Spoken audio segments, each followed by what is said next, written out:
As we get closer and closer to the NFL draft, we get more and more information about who Dallas could potentially take in the first 2 rounds. And after a Stephen Jones media session a couple of days ago, we got even more answers to our questions about their day one plans. So let's talk about why the Cowboys are 100% taking a wide receiver in round 1. And I even brought a little bit of data to back it up. So let's get into the video.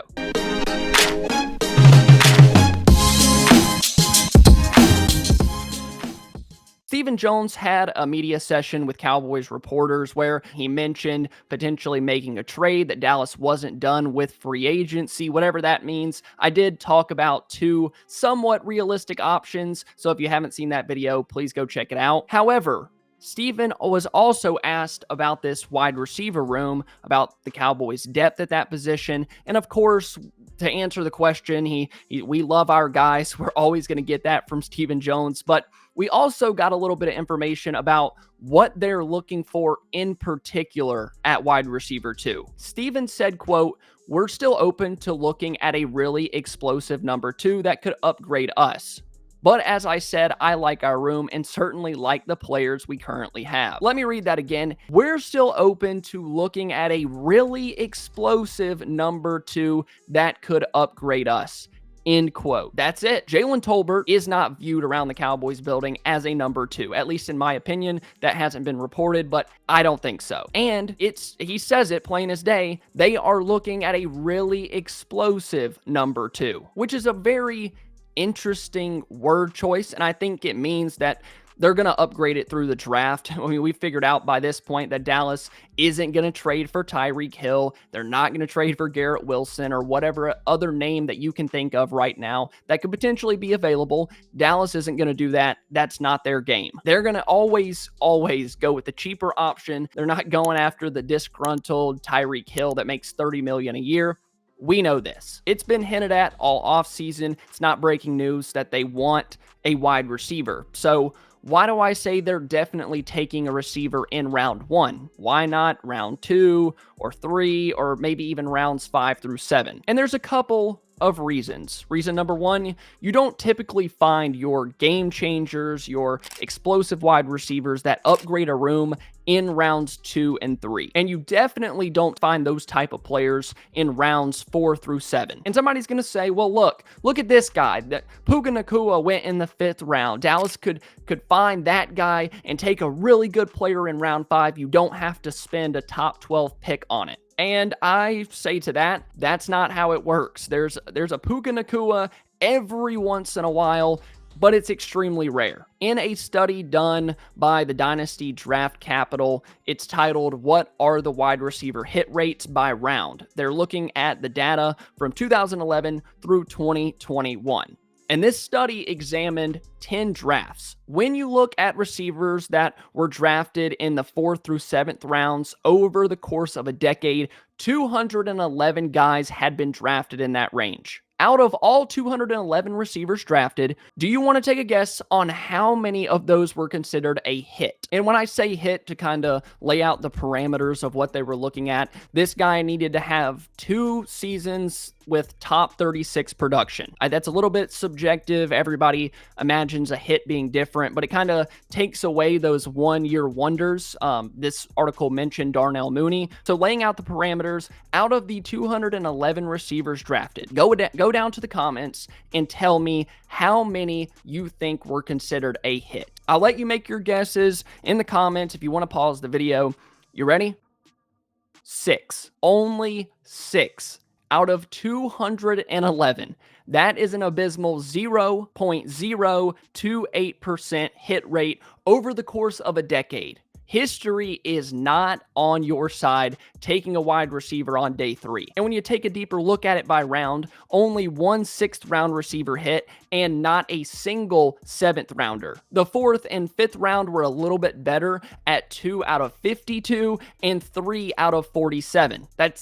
not great odds. Of course, there were names in there that did hit. Tyreek Hill, Stephon Diggs, Amon-Ra St. Brown. We know how great some of those guys are, and they were. You think about them when you think about getting a steal in the 4th, 5th, 6th, 7th round, but you also don't think about the 200 other receivers that were taken that didn't pan out. Like the article says, finding those guys in the later rounds is about as likely as being accepted into Harvard. If you've been accepted into Harvard, you're an anomaly. And if you're a receiver that got drafted later than round 4 and was a hit, you're an anomaly. So it's not impossible, but the odds certainly aren't in your favor. So why not consider a wide receiver in rounds 2 or 3? Well, round 3 had a hit rate of 10 out of 46.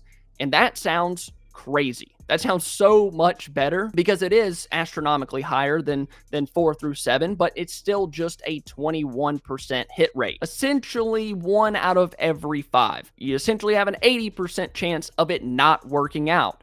Jalen Tolbert. So we move on to round 2. And obviously round 2 had the second best hit rate with 20 out of 54 receivers meeting the requirements to be considered a hit, which isn't bad, but that's still just a 37% hit rate. Obviously much better, but still not to the level that you see in round 1. And when you get to round 1, the numbers, the data are a lot more in your favor. First round wide receivers hit rate was at about 50% with 20 out of 43 hitting. Take a closer look, you refine the data to just receivers taken inside the top 10. The hit rate was 9 out of 14, which is a 64% hit rate.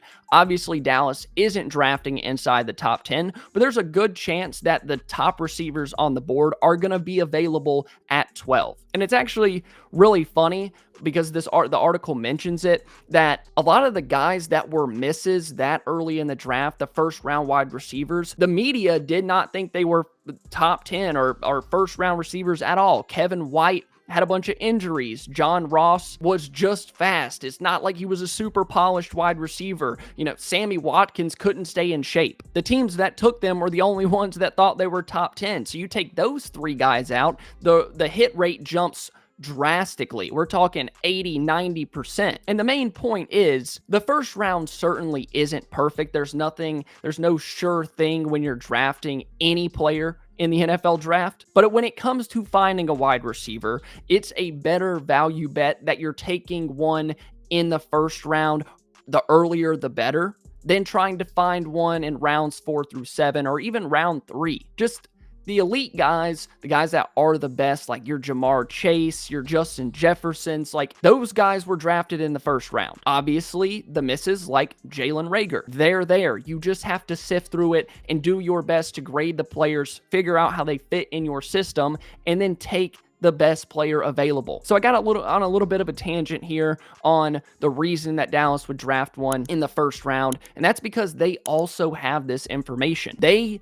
know that this is a thing, that a lot of the top wide receivers in the NFL, first round picks. They took CeeDee Lamb, who's the 6th player on their board, at 17. Look how that turned out. They gave him one of the biggest wide receiver contracts in NFL history. For all of the stuff that we give them about being behind the times, not knowing what's going on, I know that they're sitting back saying, we need a wide receiver. We can't wait for one because the talent is just going to drop so much between pick 12 and pick 44. If you want to, like Stephen Jones said, get that explosive wide receiver too, a very particular word, you got to do it early. So I think the big question is going to be, who is it at 12? And if we just take Stephen's word for it, we just use the limited information that we have, I think Matthew Golden is your answer. And here's why.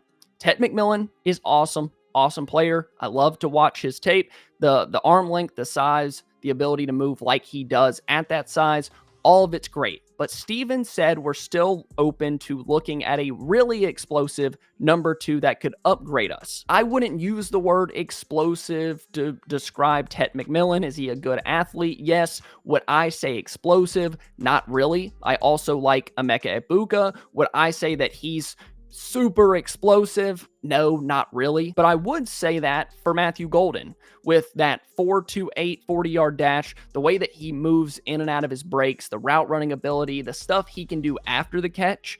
Explosive is a word I would use to describe Golden. And I think, much like they're looking for, he instantly upgrades wide receiver too. The interesting thing is going to be, do they try to move back and get Golden, or do they think he's plenty good enough to take it 12? The only other receiver I can really think about that they would use the word explosive, talking about really upgrading, finding somebody for CD, would be Luther Burden. But I think my own rebuttal would be we haven't heard great things about Burden when it comes to his attitude as a receiver. Like, you know, the diva tag is really big with him. I'm just saying that as someone that reads articles, watches these mock drafts, not as a reporter. I have no idea. Just based on what I've seen, I heard that he doesn't like to play second fiddle to other wide receivers, and I'm not really sure how that would work because coming into Dallas, bro, you're not going to be the number one wide receiver. So Burden might be completely out of the conversation, and it really helps us narrow it down even more. And of course, much like my videos, I am completely speculating, just my take, just based on what Steven said. I know Steven, Jerry, they do a good job of kind of swindling the media. We've heard a lot of stuff from Steven and Jerry that is just absolutely not true. So with all of my speculating, I think Golden is 100%, 1000% in play at 12. He should probably be the favorite right now because he's a guy that I expect to be available. I expect Dallas to like him a lot, especially if he's somebody that's in the building for Dallas Day, someone that they know, they're aware of, played college football at Texas. It just kind of lines up too perfectly. But before we go, I think I'm going crazy from the amount of draft information that is swirling around in my head.